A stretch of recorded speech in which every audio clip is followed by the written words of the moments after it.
നാട്ടിലുള്ളവരെ സംബന്ധിച്ചിടത്തോളം ഗ്യാസും കുറ്റി കിട്ടണില്ല, ഗ്യാസിന് വില കൂടി എന്നുള്ള ചർച്ച മാത്രമേ ഉള്ളൂ.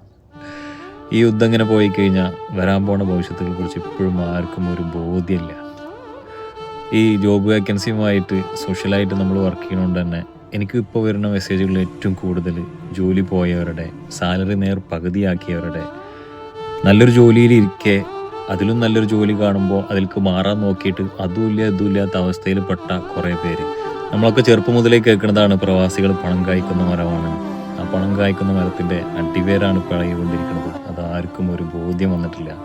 ഇപ്പോൾ ഇലക്ഷൻ ആയതുകൊണ്ടാണ് നമ്മുടെ നാട്ടിലൊന്നും നമ്മുടെ രാഷ്ട്രീയക്കാരൊന്നും നമ്മളെ കാര്യമായി അറിയിക്കാത്തത്. ഈ ഇലക്ഷൻ കഴിഞ്ഞാൽ രാഷ്ട്രീയക്കാർ അവരുടെ സ്വഭാവം ശരിക്ക് കാണിക്കും. ഇനി വരാൻ പോണ മാസങ്ങളിലൊക്കെ പ്രവാസികളുടെ ഒരു ഒഴുക്കായിരിക്കും നാട്ടിലേക്ക്. ഞാൻ ആരെയും പേടിപ്പിക്കാൻ വേണ്ടി സംസാരിക്കുന്നതല്ല. നമ്മൾ ഏത് പ്രതിസന്ധിയും നേരിട്ടവരാണ് നമ്മളെല്ലാവരും. ഇനി വരാൻ പോകുന്ന നമ്മുടെ ഈ പ്രതിസന്ധി മുൻകരുതലോടുകൂടി നേരിടാൻ വേണ്ടിയുള്ള ഒരു ഓർമ്മപ്പെടുത്തൽ മാത്രമാണ് എൻ്റെ ഈ വോയിസ്.